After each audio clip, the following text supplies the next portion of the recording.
His grandfather. Now, it's time for a bit of a UFO update. I know that a great many of you are seeing things in the sky that are there. And sometimes you see something out of the corner of your eye. Sometimes that's spirit phenomena. But other times, it actually might be a ship of some sort. You know, there are ships that are very big. You hear about those, you read about those, but there are a lot of ships that are really quite small.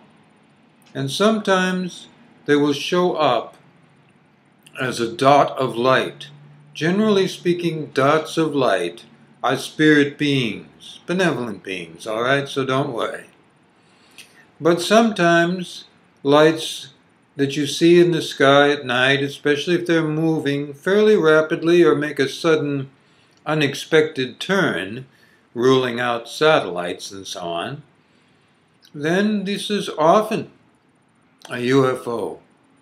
You might reasonably ask, why are they here? What do they want? Are they expecting something from us? These are all reasonable questions. They're really here to check up on you. They know that you've been going through hard times, and in the past, they visited many people on the earth. Sometimes those visits went very well, in fact, most of the time. And most of those visits haven't really been published too much because people have been judged for sharing that knowledge and wisdom. I'd like to put it out there now that it might be a little safer to share that these days, okay? But it's up to you. And so they're here to start those visits again, but they're waiting for more of a formal invitation. For a formal invitation, it might actually take somebody saying something or doing something as a prayer or a blessing at the United Nations, for example. The reason I mention the United Nations is that it is a place where people have been trying for many years to bring the nations and the peoples of the world together. Don't expect them or demand from them to be successful. You have to remember, a global government does not exist at this time that is benevolent. All right? So the people in the UN are doing the best they can. If you can accept that, then you can appreciate that they're in a position to make an offer.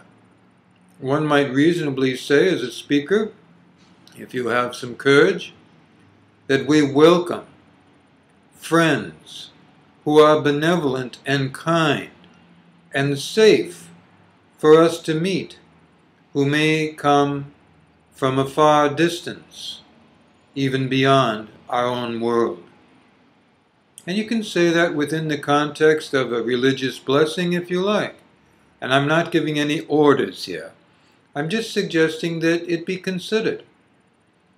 Don't rule out stating something like that in a government's place of administration. I'm not expecting it to happen anytime soon, where there are such invitations in countries that are always in the news.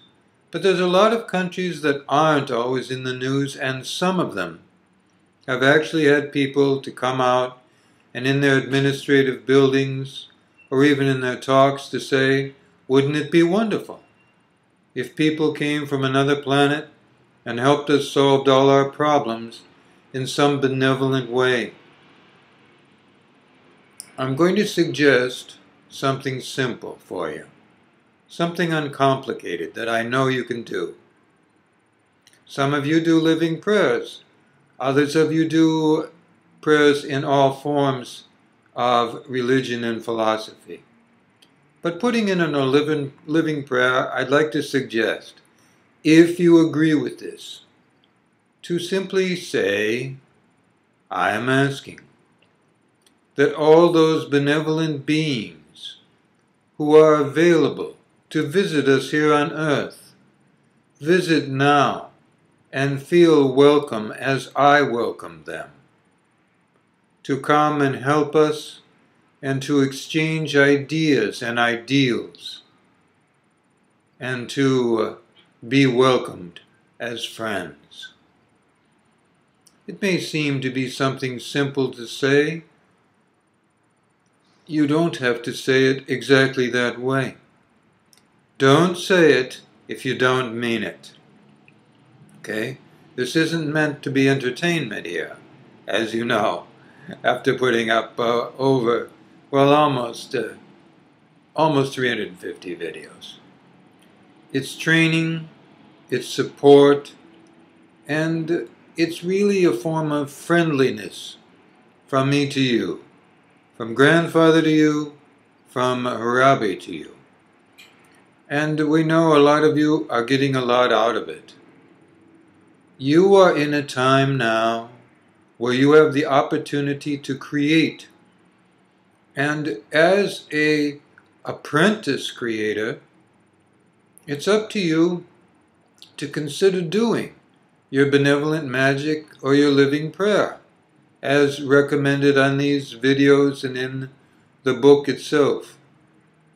Soon there might be another book come out that is even available on an e-reader. We'll see. It will give you a lot more ideas and truly a means to become clear and be much more empowered. We'll see if we can bring that out in the next few months. If possible, I'll announce it here so you'll know it's arrived.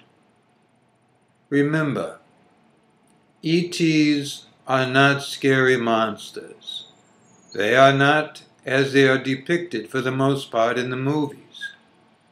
They are beings like you.